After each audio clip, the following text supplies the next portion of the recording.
Bonjour mesdames et messieurs, bon réveil et bienvenue dans cette édition. L'Union des musulmans de Côte d'Ivoire a organisé hier samedi une journée de consultation gratuite au profit des populations d'Abobo. Une journée qui avait pour but de rapprocher les médecins des personnes en difficulté, des personnes qui n'ont pas de ressources. Patricia Oumouetia. Démarche lente et difficile. Kamagate Mamadou, 72 ans, se fait aider par son fils. Sans hésitation, il se dirige vers l'équipe médicale. Il vient en consultation à l'occasion de la journée gratuite des consultations médicales. Pour mon mal, j'ai de la peine à marcher. Organisée par l'Union des musulmans de Côte d'Ivoire, en collaboration avec le district sanitaire d'Abobo, cette journée enregistre la participation de plusieurs spécialistes en santé publique et permet de diagnostiquer plusieurs pathologies. Ce sont des signes d'un syndrome cardiaque. C'est-à-dire, quand tu dis tu marches, tu prends les escaliers. Tu prends les escaliers ou bien tu prends la côte, tu respires difficilement. Les organisateurs se félicitent des résultats de cette journée et de son importance pour les populations. Nous avons vraiment constaté beaucoup de cas beaucoup tristes, vraiment qui nous obligent à demander à l'ensemble de la communauté musulmane vraiment à se donner la main, contribuer de sorte que nous allons vers nos parents. Je suis très content, je veux que ça n'a qu'à continuer. Initiées par l'Union des musulmans de Côte d'Ivoire, les consultations médicales gratuites se poursuivent. Elles ont débuté le 20 décembre dernier dans la commune d'Adjamé. À Abié Village, dans le département d'Adzopé, les populations réclament des infrastructures de développement. Le centre de santé d'Abié, par exemple, est aujourd'hui vétuste. Il a besoin d'être réhabilité. C'est en tout cas la mission que s'est assignée la MUDERA, la mutuelle de développement d'Abié. Les détails avec Serge Collier.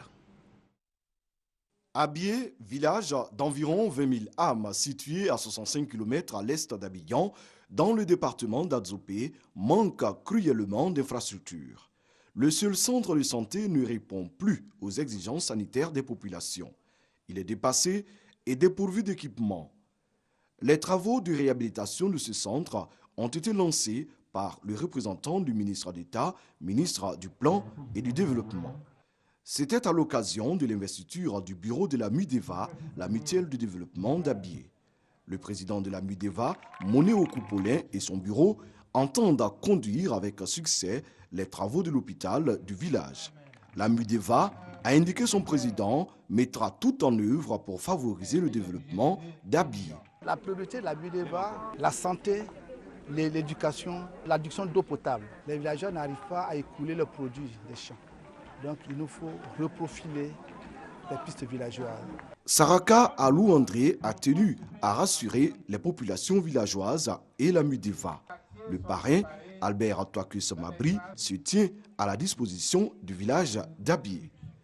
Le chef du village, Nanan Anepo, pour sa part, se réjouit des ambitions de la MUDEVA pour Abié. Avec le soutien du président du conseil régional de la MUDEVA veut donner aux 20 000 villageois d'Abié les instruments du développement.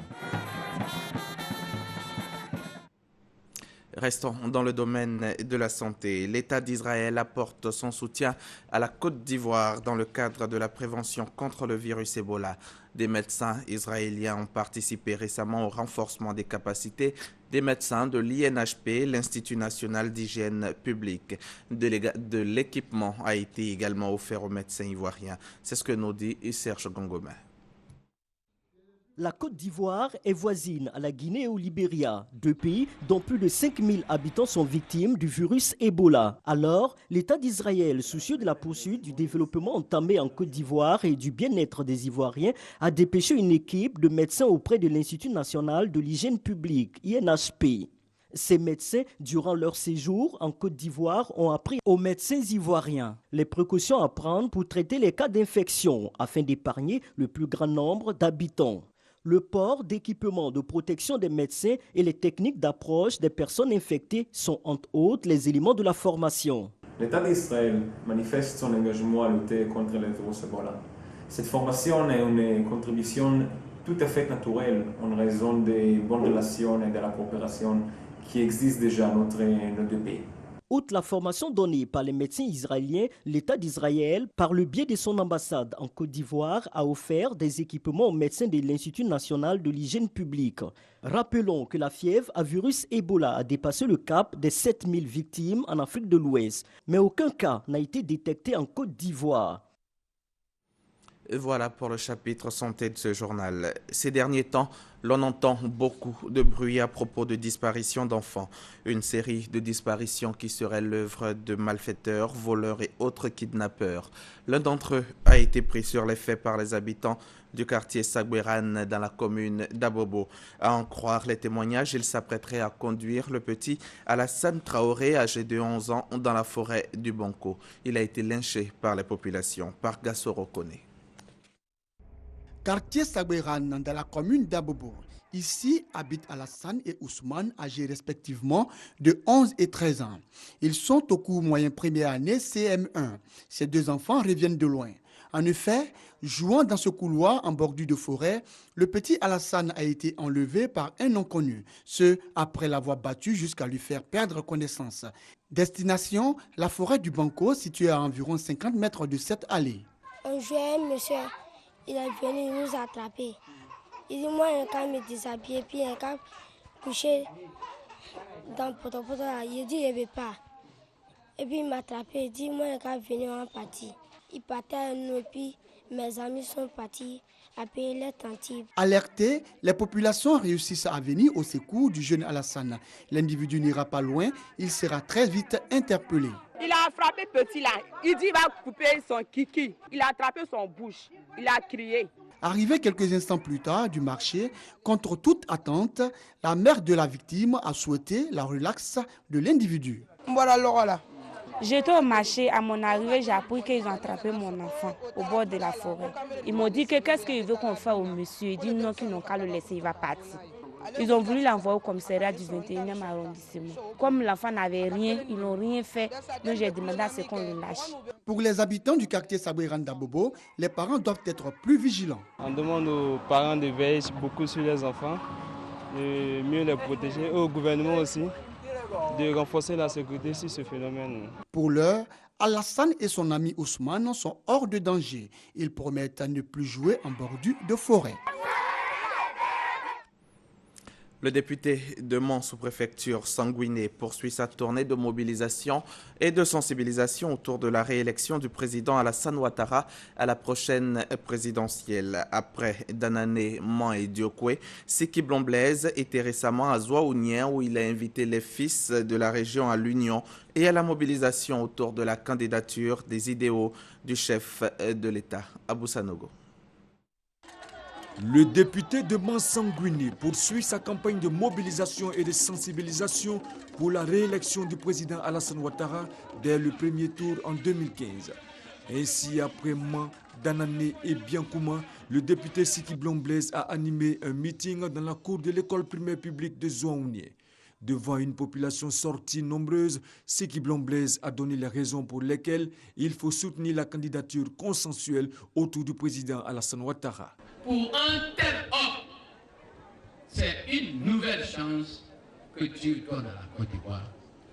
Je suis venu pour demander à Johnny de nous mettre ensemble pour que les élections du mois d'octobre 2015, nous puissions montrer au président Alassane Ouattara que ses enfants, quand je dis ses enfants, je veux parler du ministre Mabri, je veux parler de Blondel, ils se sont mis ensemble pour faire la campagne d'Alassane Ouattara. Alors, nous tous, on vote Alassane. À sa suite, le président du comité d'organisation et le secrétaire départemental du Rassemblement des Républicains de Zouaounié ont tous plaidé pour une réconciliation et une cohésion totale entre les fils et filles de la région. Des bénédictions ont été faites à l'endroit du chef de l'État. Danses et chants de la région ont meublé cette cérémonie. Ici à Abidjan, pour la sécurisation des fêtes de fin d'année, les forces de défense et de sécurité avaient lancé l'opération Mirador. 16 000 éléments tous corps confondus, ont assuré la sécurité des zones sensibles et des lieux de culte et de rassemblement. Cette complémentarité des forces a donc permis aux populations de passer des fêtes paisibles sans incident majeur. On retrouve Abou Sanogo.